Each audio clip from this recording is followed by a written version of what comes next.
నమస్కారం. అమరావతి న్యూస్ కి స్వాగతం. మంత్రి నారా చంద్రబాబు నాయుడు 75వ జన్మదిన సందర్భంగా జిల్లా పార్టీ కార్యాలయంలో టీడీపీ నాయకులు కేక్ కట్ చేసి సంబరాలు చేసుకున్నారు. అరండలపేటలోని టీడీపీ పార్టీ కార్యాలయంలో జరిగిన చంద్రబాబు నాయుడు పుట్టినరోజు వేడుకల్లో జిల్లా అధ్యక్షులు తెనాలి శ్రావణ్ కుమార్, ఎమ్మెల్యేలు గల్లా మాధవి, బూర్ల రామాంజనేయులు, ఐడీసీ చైర్మన్ డేగల ప్రభాకర్ పాల్గొన్నారు. ముఖ్యమంత్రి చంద్రబాబు నాయుడుకు జన్మదిన శుభాకాంక్షలు తెలిపారు.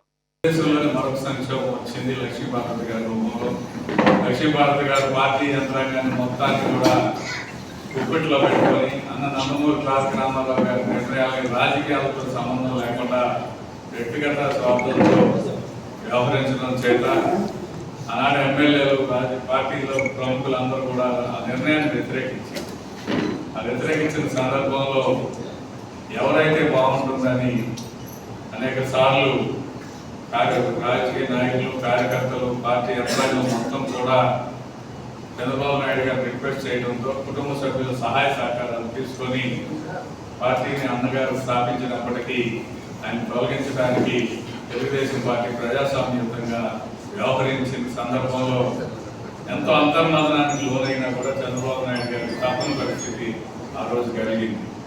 ఇటువంటి అంశాలన్నీ మనం ఒకసారి గమనించినప్పుడు ఆయనలోని పోరాట యోధుడు, ప్రజాస్వామ్యాన్ని రక్షించాలనే సంకల్పం, అంతేకాకుండా పార్టీని కూడా రక్షించాలనే సంకల్పాన్ని మనం ప్రత్యేకంగా గమనించవచ్చు.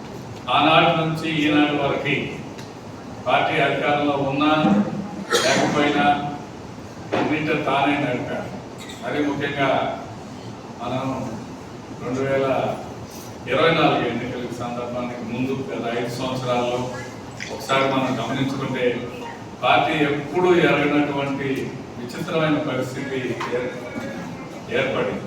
జగన్మోహన్ రెడ్డి గారు ప్రజాస్వామ్యాన్ని పాత్ర వేసి నాయకుల్ని, కార్యకర్తల్ని భయభ్రాంతులకు గురి చేసి అనేక రకాలుగా ఇబ్బందులు పాల్చేసి చివరికి ఏ స్థాయికి వెళ్ళారంటే మాజీ మంత్రుల్ని, సీనియర్ నాయకుల్ని అరెస్ట్ చేయడమే కాకుండా తప్పుడు కేసులో చంద్రబాబు నాయుడు గారిని స్కిల్ డెవలప్మెంట్ కేసులో అరెస్ట్ చేసేదాకా వచ్చింది. స్వచ్ఛాంధ్ర సాధించాలని ఒక దిశగా పనిచేస్తున్నారు.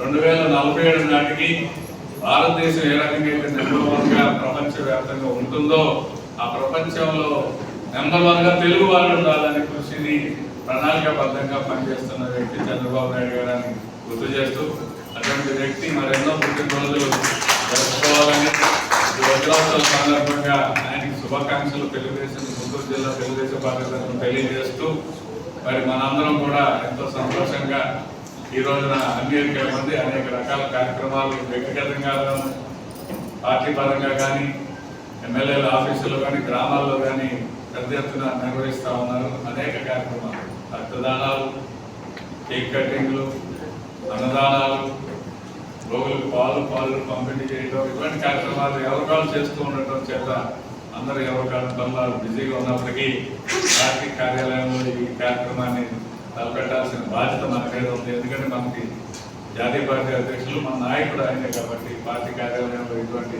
కార్యక్రమాలు ప్రత్యేకంగా ఏర్పాటు చేయడానికి మరి మీ అందరూ కూడా ఇందులో భాగస్వామ్యానికి ధన్యవాదాలు తెలియజేసుకుంటూ, అధ్యక్షులు, మన ప్రియతమ ముఖ్యమంత్రి, మన అందరికీ ఆరాధ్య దైవం, బడుగు బలహీన వర్గాలు, పేదలు ఏ కులంలో ఉన్న వారందరినీ ఆదుకోవాలని ఒక విజయంతో పనిచేస్తున్నటువంటి నాయకుడు, భావితరానికి అద్భుతమైనటువంటి భవిష్యత్తును అందించడానికి నడుము కట్టినటువంటి P4 కానీ 2047 విజన్ కానీ ఆయన యొక్క భావజాలంతో మనందరికీ మంచి జరుగుతుందన్న ఆశాభావంతో ఈరోజు ఆయన పుట్టినరోజు శుభాకాంక్షల్ని తెలియజేయడానికి ఇక్కడ వచ్చినటువంటి అందరికీ పేరు పేరున మరొకసారి ప్రత్యేకమైనటువంటి నమస్కారం.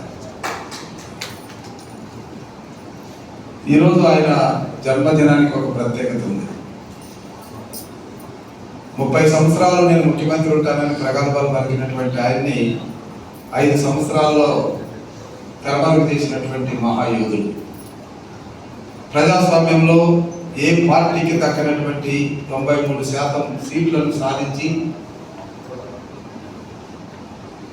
58% ఓటు బ్యాంకుతో సుస్థిరమైనటువంటి ప్రభుత్వాన్ని ఏర్పాటు చేసినటువంటి ఒక యోధుడు.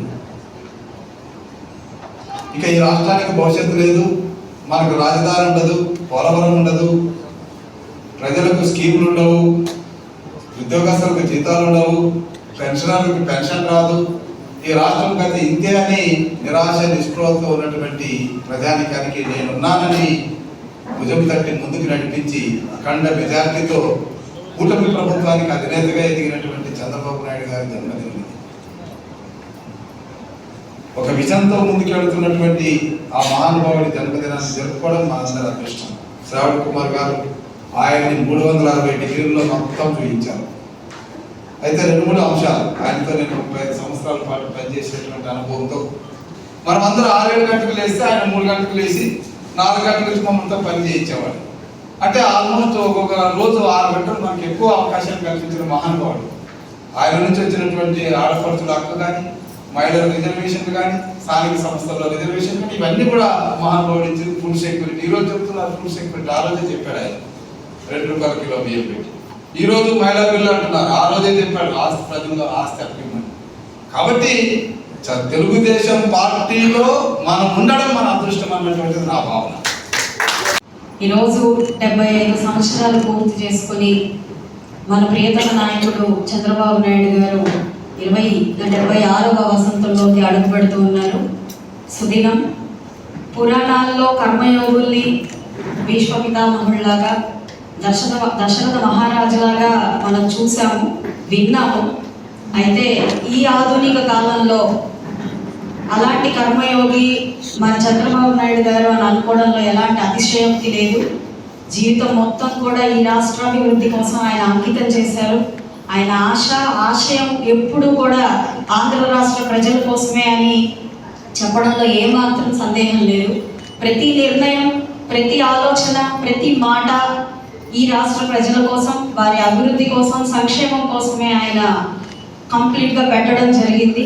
మరి ఒక యువ నాయకుడిగా ఆవిర్భవించి అన్న నందమూరి తారక రామారావు గారి ఆశయాల్ని ఈ రోజుకి కూడా పుచ్చుకొని ఎక్కడా కూడా ఆ సంకల్పాన్ని వదలకుండా ముందుకు వెళ్తున్నారు అంటే నేటి తరానికి, రాబోయే తరానికి కూడా ఆయన ఆదర్శప్రాయులు. 75 సంవత్సరాలు శరీరానికి వచ్చినప్పటికీ ఇంకా 25 ఏళ్ల యువకుడిలాగా ఉత్సాహం, ఆలోచన తీరు ఆయన నిజంగా ఎందరినో ఈ స్ఫూర్తితో నింపుతూ ఉంది అనడంలో కూడా ఎలాంటి ఆశ్చర్యం లేదు.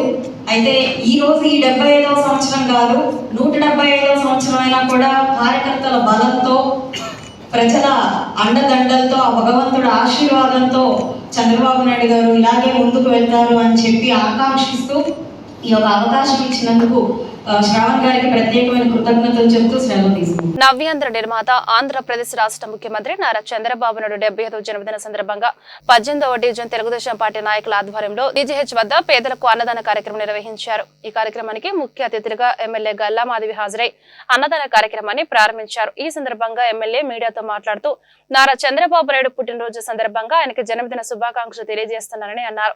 18వ డివిజన్ తెలుగుదేశం పార్టీ నాయకులు సుమారు 500 మంది పేదవారికి అన్నదాన కార్యక్రమం చేయడం అభినందనీయమని అన్నారు. ఈరోజు మాన్య శ్రీ చంద్రబాబు నాయుడు గారి 75వ జన్మదినాన్ని పురస్కరించుకొని మన బీసీసీఎల్ నాయకులు చంద్రగిరి బాబు గారి ఆధ్వర్యంలో ఈరోజు GGH దగ్గర అన్నదాన కార్యక్రమాన్ని చేపట్టారు. అదేవిధంగా మైనారిటీ నాయకులైన రహీం గారు, చంద్రగిరి బాబు గారు, ఇతర నాయకులు, 18వ డివిజన్ నుంచి వస్తున్న నాయకులందరూ కూడా ఈరోజు ఇక్కడ అన్నదాన కార్యక్రమం భారీ ఎత్తున దాదాపుగా 500 మందికి ఈ అన్నదాన కార్యక్రమాన్ని చేపట్టారు. అంగరంగ వైభవంగా రాష్ట్ర వ్యాప్తంగా చంద్రబాబు నాయుడు గారి పుట్టినరోజు కార్యక్రమాలు, వేడుకలు చాలా చక్కగా జరుగుతూ ఉన్నాయి. ఇటు కార్యకర్తలు, అభిమానులు, నాయకులు అందరి సమక్షంలో చాలా బాగా మన యొక్క విజనరీ లీడర్ చంద్రబాబు నాయుడు గారి పుట్టినరోజుని జరుపుకుంటూ ఉన్నాము.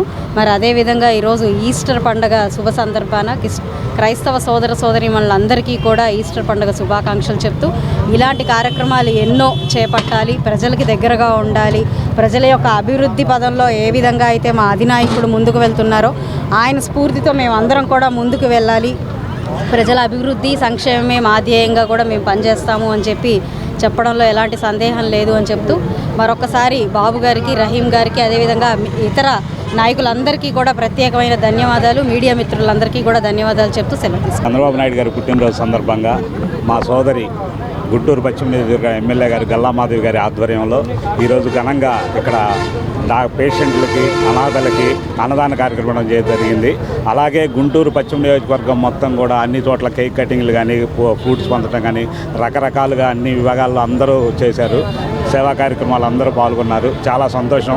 మేడం గారికి అలాగే రాష్ట్రంలో చంద్రబాబు నాయుడు గారు మళ్ళీ సీఎం అవ్వాలని మా అందరి ఆకాంక్ష, ప్రజల ఆకాంక్ష. ఇది తప్పకుండా నెరవేరాలి. రాష్ట్రం బాగుండాలంటే చంద్రబాబు నాయుడు గారే మళ్ళీ సీఎం అవ్వాలి. ఆయనకి దేవుడు భగవంతుడు ఆయురారోగ్యాలు పుష్కలంగా ఇచ్చి మళ్ళీ చంద్రబాబు నాయుడు గారే సీఎం కావాలని మా అందరి తరఫున, మేడం గారి తరఫున మేము అందరం కోరుకుంటున్నాం. లోక రక్షకుడైన యేసుక్రీస్తు శిలువపై మరణించి తిరిగి 3వ రోజు పునరుద్ధరణైన రోజును ఈస్టర్ పండుగగా క్రైస్తవులు తమ మత విశ్వాసాలతో జరుపుకుంటారు. ప్రపంచవ్యాప్తంగా క్రైస్తవులు ఈస్టర్ సందర్భంగా 40 రోజులు ఉపవాసాలు ఉండి ఈ రోజు విరమిస్తారు. గుంటూరులోని east Paris, west Paris, north Paris వివిధ చర్చిలలో ప్రత్యేక ప్రార్థనలు నిర్వహించారు. క్రైస్తవులు యేసు సమాధి నుండి లేచిన రోజుగా ఈస్టర్ జరుపుకుంటారు. ఈ రోజు క్రైస్తవులు ప్రత్యేక ప్రార్థనలో పాల్గొని యేసుక్రీస్తు పునరుద్ధరణని విశ్వసిస్తారు. బిషప్స్, పాస్టర్స్, రెవరెండ్స్ ప్రత్యేక వాక్యోపదేశాలు చేశారు. యేసుక్రీస్తు పునరుద్ధరణని రెవరెండ్ రత్నం ప్రకాష్ తెలియజేశారు. మరి కొంతమంది స్త్రీలు ఉన్నారు. యేసుక్రీస్తు మరి వారి జీవితంలో, ప్రజల జీవితంలోని అద్భుతాలు చేయటము, మరి వారి జీవితాల్లోని మరి వారు మెరుగైన స్థితిలోకి వెళ్ళడానికి సహాయం చేసినందుగా కృతజ్ఞతగా యేసుక్రీస్తు చనిపోయేవారిని వారు అక్కడ మరి బాధపడుతూ ఉన్న సమయం యేసుక్రీస్తు ఆయన తిరిగి లేచాడు అన్న సత్యము మరి ఉదయం అయిన వెంటనే ఇంకా ఉన్న ప్రజలు బ్రేక్ఫాస్ట్ చేశారో లేదో తెలియదు, టీ కాఫీ తాగారో లేదో తెలియదు, న్యూస్ పేపర్ వారికి అందిందో లేదో తెలియదు అప్పుడున్న యువకులు. కానీ వారి చెవుల్లో పడిన వార్త ఏంటంటే యేసుక్రీస్తు సమాధి ఖాళీ అయ్యింది. పేరట మీ అందరికీ ఈస్టర్ శుభాలు తెలియజేస్తున్నాను. మరి యేసుక్రీస్తు ఆయన 2000 సంవత్సరాల కిందట భూమిపైకి వచ్చి మరి మానవాళిని రక్షించటానికి మరి ఆయన రక్షణ మాటలు, సువార్త ప్రకటించి అనేక మందిని ఆయన శిష్యులుగా మార్చి మరి ఆయన సత్యాన్ని ఈ లోకానికి తెలియచేశారు. ఈ పునరుద్ధానమును బట్టి, ఈస్టర్ ఉద్దేశమును బట్టి ఆయన మరొకసారి మనకు తెలియచేస్తున్నది ఏంటంటే ఆయన నిజమైన దేవుడు, ఆయన శక్తిమంతుడు. ఆయనను బట్టి ఈ లోకమంతా రక్షణ కలిగి ఉంటుంది. ఆయన ఇస్తున్న జీవం, ఆయన ఇస్తున్న ప్రేమ, ఆయన ఇస్తున్న సత్యము మనం అందరము ఎరిగి ఆయనలోని బలపడలాగున మీ అందరికీ మరి ఈస్టర్ శుభాకాంక్షలు తెలియజేస్తున్నాను. సోనియా గాంధీ, రాహుల్ గాంధీ నేషనల్ హెరాల్డ్ కుంభకోణాన్ని వ్యతిరేకిస్తూ లాడ్జీ సెంటర్లో బీజేపీ శ్రేణులు ధర్నా చేపట్టారు. లాడ్జీ సెంటర్లో బీజేపీ ఆధ్వర్యంలో జరిగిన ధర్నా కార్యక్రమంలో రాహుల్ గాంధీ, సోనియా గాంధీల ఫ్లెక్సీని తగలబెట్టారు. ఈ సందర్భంగా యువమోర్చా జిల్లా అధ్యక్షులు మైల హరికృష్ణ మాట్లాడుతూ నేషనల్ హెరాల్డ్ కుంభకోణంలో సోనియా గాంధీ, రాహుల్ గాంధీలే ప్రధాన సూత్రధారులుగా ఉన్నారని చెప్పారు. కాంగ్రెస్ పార్టీ దేశంలో చట్ట వ్యతిరేక కార్యకలాపాలకు పాల్పడిందని అన్నారు. ఈ కార్యక్రమంలో జిల్లా బీజేపీ నాయకులు పాల్గొన్నారు. మైల హరికృష్ణ, భారతీయ జనతా యోజన విభాగం గుంటూరు జిల్లా అధ్యక్షులు. ఈరోజు గుంటూరు నగరంలో కాంగ్రెస్ పార్టీ ప్రతిపక్ష నేత అయిన రాహుల్ గాంధీ గారు, అదేవిధంగా వారి తల్లి గారు కాంగ్రెస్ పార్టీ నాయకురాలైన సోనియా గాంధీ గారు ఎవరైతే ఈ నేషనల్ హెరాల్డ్ స్కామ్ ఏదైతే ఉందో ఈ స్కామ్లో ప్రధాన సూత్రధారులుగా సుప్రీంకోర్టు న్యాయం వెలువడి ఉంది. ఈ కేసులో వాళ్ళిద్దరి పేర్లు చేర్చినందుకు ఈ రోజున కాంగ్రెస్ పార్టీ మేము నీతివంతులు, మాకు ఆ స్కామ్తో సంబంధం లేదు అని ఈ రోజున దేశవ్యాప్తంగా నిరసనలను వ్యతిరేకిస్తూ ఈరోజు గుంటూరు లాడ్జీ సెంటర్ వద్ద భారతీయ జనతా యువమోర్చా ఆధ్వర్యంలో రాహుల్ గాంధీ, అదేవిధంగా సోనియా గాంధీ గారుల దిష్టిబొమ్మ దహనం కార్యక్రమం ఏర్పాటు చేయడం జరిగింది. ఈ రాహుల్ గాంధీ, సోనియా గాంధీ వీరు ఏదైతే ఉందో ఈ నేషనల్ హెరాల్డ్ పత్రిక ఏదైతే ఉందో ఆ పత్రికని ఆ కాంగ్రెస్ ప్రభుత్వంలో ఆ పత్రిక వెనకబడి ఉన్నందున ఆ పత్రికని కాంగ్రెస్ పార్టీ దగ్గరుండి సర్క్యులేషన్ ఏదైతే తగ్గిపోవడంతో ఆ కాంగ్రెస్ పార్టీ పూర్తి బాధ్యత తీసుకొని సర్క్యులేషన్ని పెంచి, అదేవిధంగా దాని కింద ఉన్న భూములు ఏదైతే ఉందో ఆ భూములన్నింటినీ స్వాతంత్ర సమరయోధులు ఈ దేశం కోసం వారు నేషనల్ హెరాల్డ్కి ఇవ్వడం జరిగింది. అట్లాంటి భూములు కూడా ఈ రోజున వారు లాక్కొని ఆ రోజున అతి తక్కువ ధరలకి వారు తీసుకోవడాన్ని మేము భారతీయ జనతా పార్టీ తరఫున తీవ్రంగా ఖండిస్తున్నాం. ఆ రోజున వీళ్ళు తీసుకున్న ధరలకి ఈ రోజున ఈడీలో వాళ్ళ పేర్లు చేర్చడం మూలాన వారిని దోషులుగా సుప్రీంకోర్టే తెలియజేయడం జరిగింది. అందులో దోషులుగా ఉండి కూడా మేము ఇంకా ఏం చేయలేదు, మాకు ఎటువంటి సంబంధం లేదని చెప్పడం ఏదైతే ఈ సిగ్గుమాలే చర్య ఉందో దీన్ని మేము బాగా ఖండిస్తూ ఉన్నాం. అదేవిధంగా కాంగ్రెస్ పార్టీ చాలా కుట్రపూరితమైన ఆలోచనలు చేస్తా ఈ దేశాన్ని విచ్ఛిన్నం చేసే పరిస్థితిని పునరావృతం కాకుండా ఉండాలని చెప్పి ఈ రోజున సోనియా గాంధీ హటావ్, రాహుల్ గాంధీ హటావ్ అని చెప్పి మేము ఈ యొక్క కార్యక్రమాన్ని ఏర్పాటు చేయడం జరిగింది. ఈ దేశ వ్యతిరేక శక్తులు ఏవైతే ఉన్నాయో వీటిలన్నింటినీ ఉమ్మడిగా కానివ్వకుండా ఈ దేశం విచ్ఛిన్నం కాకుండా చూడాలంటే భారతీయ జనతా పార్టీని ఇంకా అధికారంలో ఉంచి భారతీయ జనతా పార్టీని రానున్న రోజుల్లో ప్రజలు ఆదరించాల్సిన అవసరం ఎంతైనా ఉందని చెప్పి మేము ఈ రోజున ఈ సభాముఖంగా తెలియజేస్తా ఉన్నాం. దళితుల అభివృద్ధి చంద్రబాబు నాయుడుతోనే సాధ్యమవుతుందని మరోసారి నిరూపించారని ఎమ్మెల్యే బూర్ల రామాంజనేయులు అన్నారు. గుంటూరు సాయిబాబా రోడ్లో గల పత్తిపాడు నియోజకవర్గ తెలుగుదేశం పార్టీ కార్యాలయంలో ఏర్పాటు చేసిన మీడియా సమావేశంలో ఎమ్మెల్యే మాట్లాడుతూ నారా చంద్రబాబు నాయుడు నాయకత్వంలో కేబినెట్ లో ఎస్సీ వర్గీకరణ బిల్లును ఆమోదించినందుకు ధన్యవాదాలు తెలుపుతున్నారని అన్నారు. ఎస్సీల మధ్య భేదాభిప్రాయాలు పెంచినటువంటి ఉద్యమానికి నారా చంద్రబాబు నాయుడు తెరదించడం జరిగిందని అన్నారు. మందాకృష్ణ మాదిగ నాయకత్వంలో ఎంఆర్పీఎస్ ఉద్యమం నడిచింది. దాన్ని తీవ్రత దృష్టిలో పెట్టుకుని రామచంద్రరాజ్ కమిషన్ ఏర్పాటు చేశారని చెప్పారు. డాక్టర్ బిఆర్ అంబేద్కర్ దళితులందరికీ సమాన న్యాయం జరగనని కోరారు. ఆ కోరిక చంద్రబాబు నాయుడు వల్లే సాధ్యమైందని అన్నారు.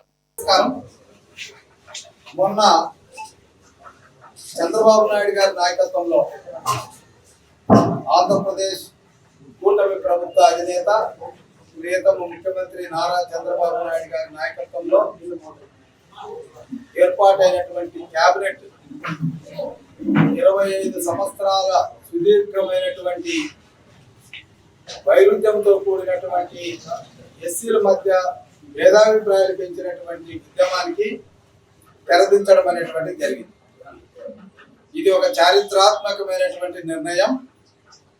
మొన్న జరిగినటువంటి కేబినెట్ లో ముఖ్యమంత్రి ఆధ్వర్యంలో మంత్రి మండలి తీసుకున్నటువంటి నిర్ణయం చారిత్రాత్మకమైందని మరొకసారి పునరుద్ధరిస్తున్నాం. ఈ వార్త ఇంతటితో సమాప్తం. నమస్కారం.